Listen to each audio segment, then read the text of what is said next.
bloodily the sun begins to peer above yon busky hill. The day looks pale at his distemperature. The southern wind doth play the trumpet to his purposes, and by the hollow whistling in the leaves foretells a tempest and a blustery day. And with the losers let it sympathize, for nothing can seem foul to those that win. How now, my lord of Worcester? 'Tis not well that you and I should meet upon such terms as now we meet. You have deceived our trust, and made us doff our easy robes of peace, to crush our old limbs in ungentle steel. This is not well, my lord, this is not well. What say you to it?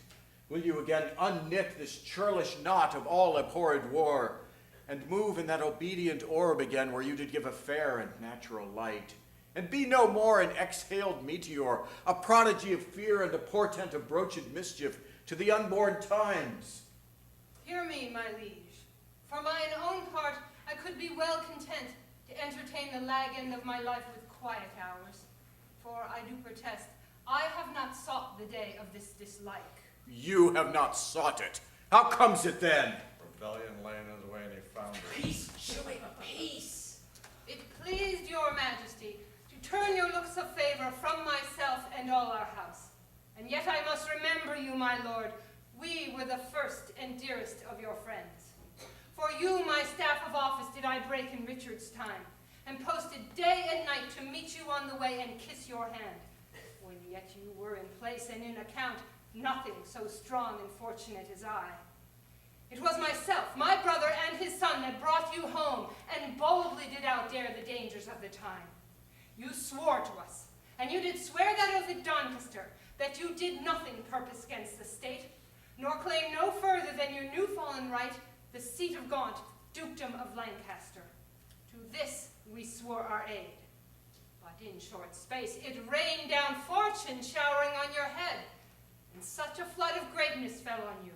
What with our help, what with the absent king, what with the injuries of a wanton time, the seeming sufferances that you had borne, and the contrarious winds that held the king so long in his unlucky Irish wars that all in England did repute him dead. And from this swarm of fair advantages you took occasion to be quickly wooed, to gripe the general sway into your hand. Forget your oath to us at Doncaster.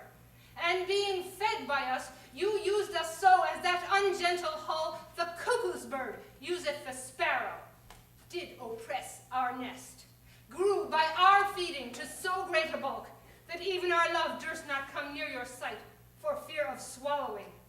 But with nimble wing we were enforced, for safety's sake, to fly out of your sight, and raise this present head, whereby we stand opposed, by such means as you yourself have forged against yourself, by unkind usage, dangerous countenance, and violation of all faith and troth sworn to us in your younger enterprise.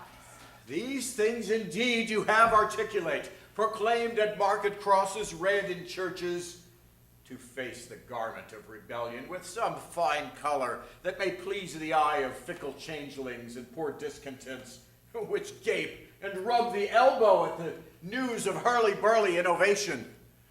And never yet did insurrection want such watercolors to paint his cause, nor moody beggars starving for a time of pell-mell havoc and confusion.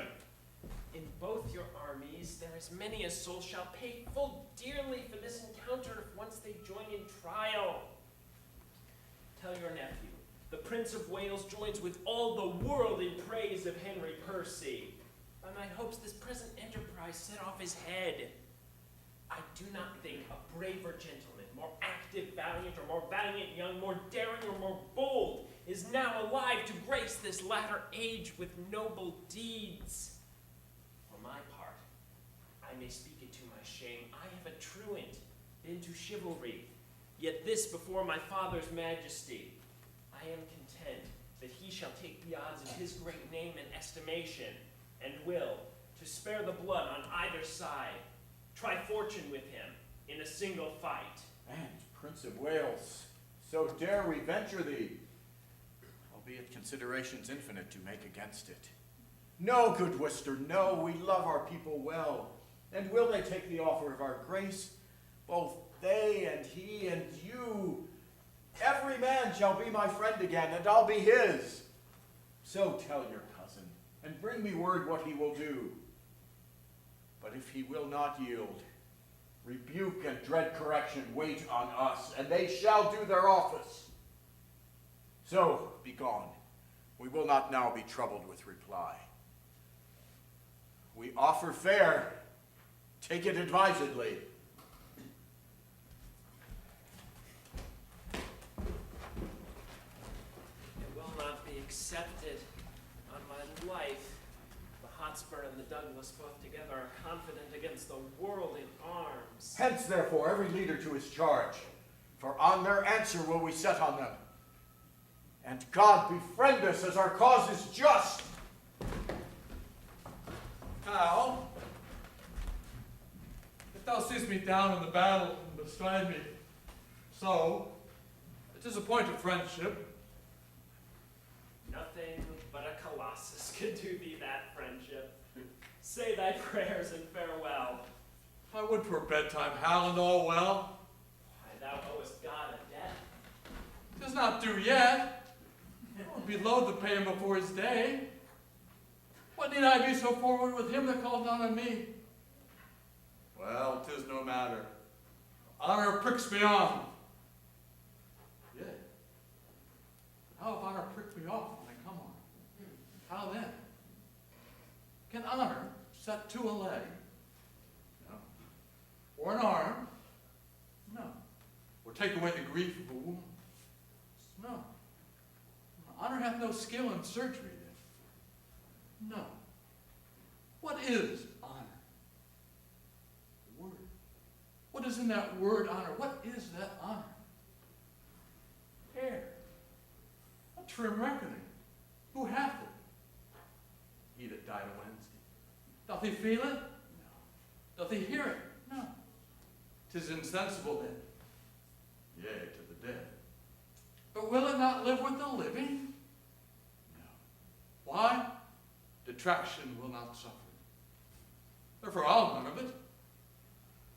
Honor is a mere scutcheon, and so ends my catechism.